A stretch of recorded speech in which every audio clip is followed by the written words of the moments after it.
We talked back about we call it the record breaking tour.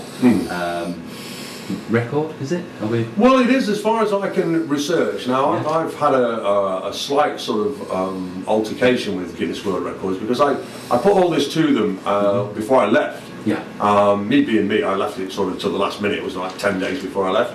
And I spoke to a guy and he said, well, we've got a couple of issues with it. He says, one, it's not really spectacular enough for us. And I'm like, well, that's fair enough, I'm not eating fire or anything, And then he said, no, we have an issue of sort of verification.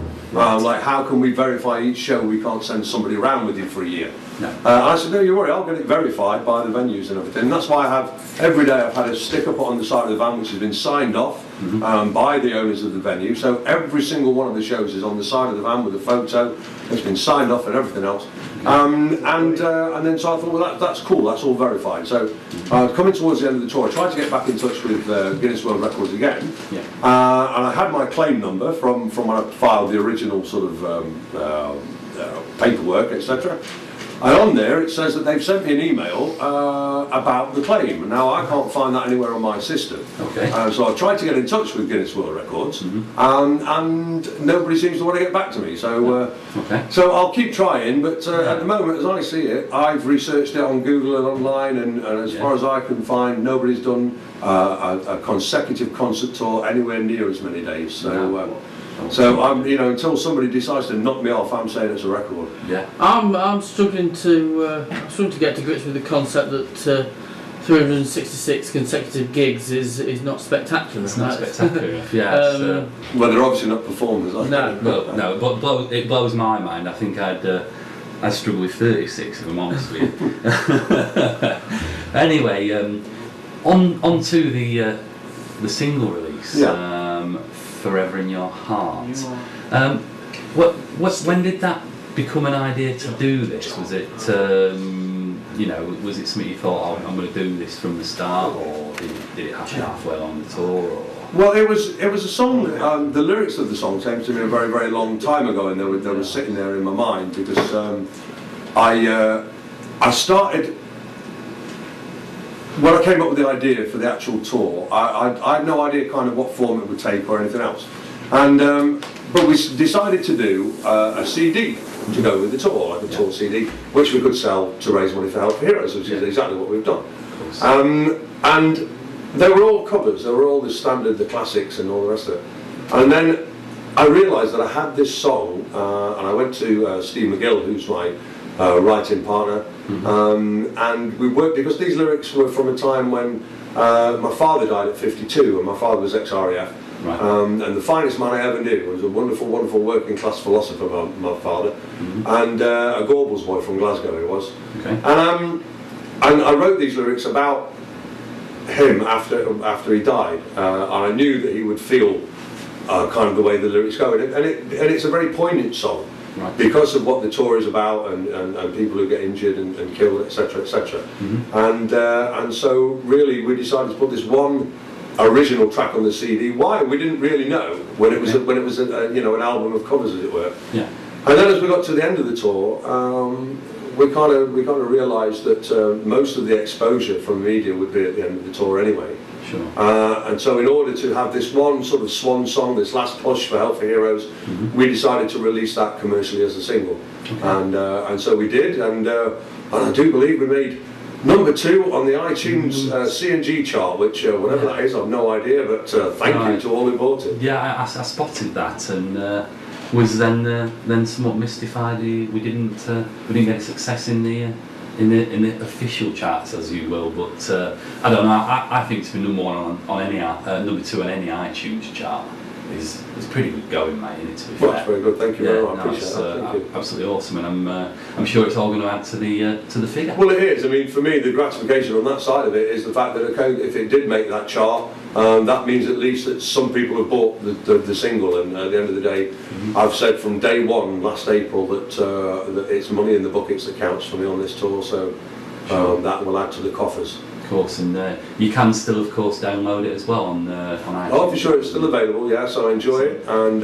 obviously we tried to get the big push in to coincide with the end of the tour. Of course. And then it's out there for people to enjoy from this day forward, I would think. Excellent, and all that money is going to continue towards Help for Heroes. So, well, we're going to have what I only very recently in the last few minutes found out is an exclusive. You're going to perform the single for us, and this is the first ever live performance. It is indeed, yeah. It's an exclusive for you. I've never actually sung this song on the tour. Right. It was never kind of in the same vein as the rest of the stuff I was doing. Sure. But with the cold, yes, and I'm serious. I'm not one of those singers that makes excuses, but where this damn thing's come from, I've no idea. I've sung through 367 shows in 367 days without looking for an ounce of sympathy. Yeah. And but I'm afraid this one's just sitting with me, and it has changed the voice a bit. So we'll see how we go, and also we'll see if I remember the bloody words. Yeah. Well, okay, Frankie. In your own time, take it away. Thank you very much.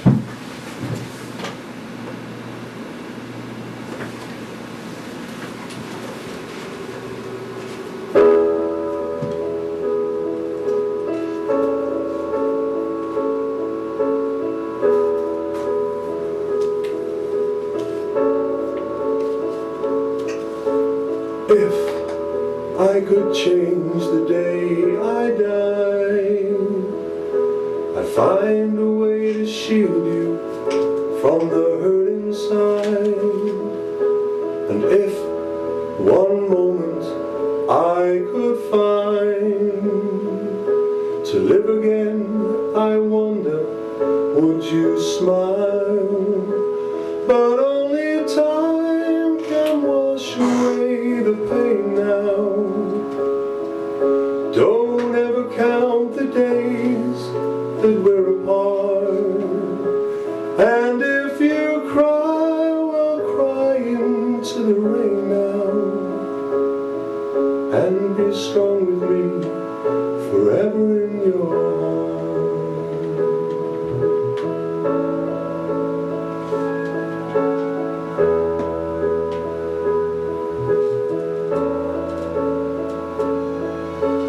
If I could live my life anew, I would savor every moment of each second spent with you.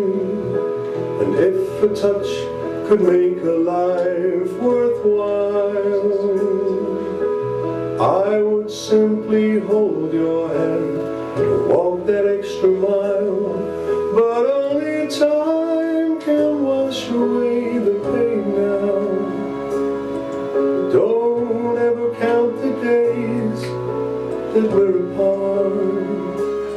And if you cry, well, cry into the rain now. And be strong with me forever in your heart.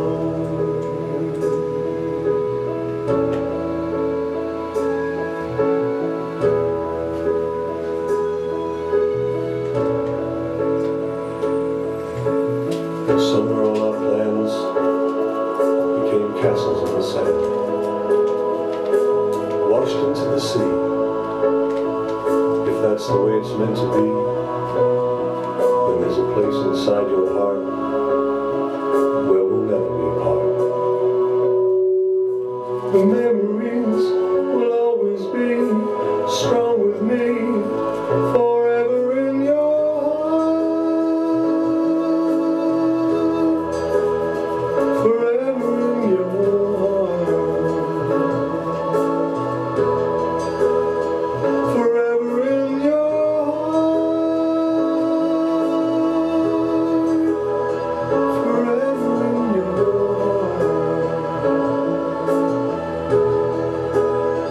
Forever in your heart.